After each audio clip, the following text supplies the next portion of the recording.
Little Italy was like many Little Italies. I think that when the Federal Highway Program was looking at developing the entire transportation infrastructure of the country, I think they wanted to locate all the Little Italies so they could run a freeway through them, because they did it pretty consistently.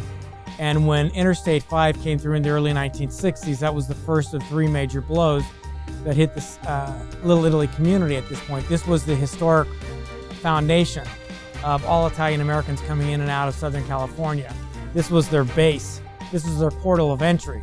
So they came here, and the freeway took out 3,000 families, and they had to be relocated. And in so doing, it redefined the community.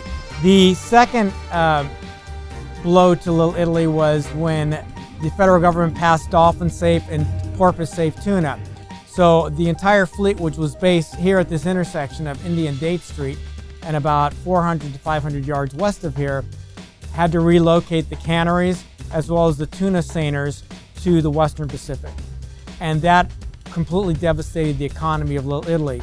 The third blow was just the way San Diego was developed, like most other cities in the 60s, 70s, and 80s, where there was a de-urbanization.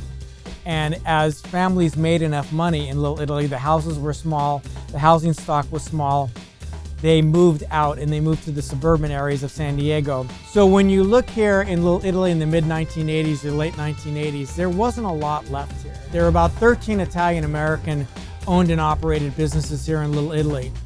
And it was in the declining state through the late 80s and early 90s.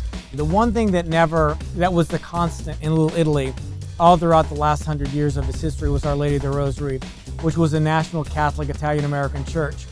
And it was one of the more vibrant national Italian-American parishes left in the country. Father Steve Grancini was one of the real leaders of the Little Italy Association. And we put the Little Italy Association together with the leadership of Father Steve and a lot of the other business leaders that were here in Little Italy in the mid-1990s, in order for us to prepare for what we consider to be the rapid regrowth of downtown San Diego. So, and I've always told people that what we're doing now is we're trying to create a 21st century urban neighborhood. That's what we've been trying to do from the outset. But we're really standing on the shoulders of giants at the same time.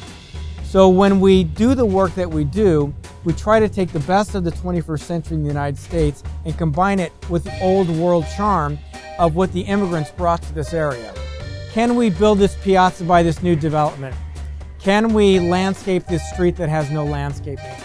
Can we try to build this historic plaque that is telling people what occurred in this area? We also wanted to make sure that, and most people walk about 4 feet a second, we wanted to make sure that people would be walking about 2 feet a second or 1 foot a second. So rather than taking about 90 seconds to walk on a block, it would take them almost 5 minutes to walk on a block. So we'd start throwing up obstacles, and there would be visual and historical obstacles. Public art, the legends plaques that we've done, the landscaping, the public space development, all those things would slow people up. We look around the country and we see what's happening to other Little Italies, and there's some very successful ones in Boston, Providence. There's others that I think are on the verge of coming back, like in Chicago, and there's others that have gone from being Little Italy to Miniature Italy, which is on Mulberry Street in New York City. And that is a crime, because Mulberry Street is the mother of all Little Italies. It is where it all started. And I said there's 4 key elements that made this one happen. First is we are constantly acknowledging the roots of this community. Our Lady of the Rosary, the Italian immigrants, and the business community that had really started here.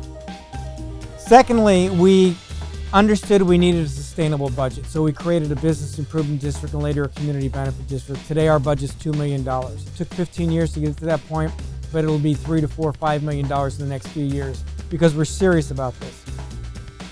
Next, we had a really dynamic board of directors, a public benefit corporation, really, I think, visionary staff and a very visionary set of officers and a visionary board. We would come up with an idea and they would say, do it, and we would implement it almost immediately. And then lastly, I think we had the advantage of time and place. Could this have happened 20 years ago? Probably not. Could it have happened 10 years ago? It started happening 10 years ago. But it's on a roll now, and I think that time and place is critical And we need to understand our role in history and how we try to take this to the next level, the next level, the next level. People such as myself aren't going to do this for a long time. We need to hand off the baton. We need to give them a strong board. We need to give them a strong budget. We need to give them an understanding that what we're really trying to do is build a model urban neighborhood, not only for Southern California or for the United States, but really for the world.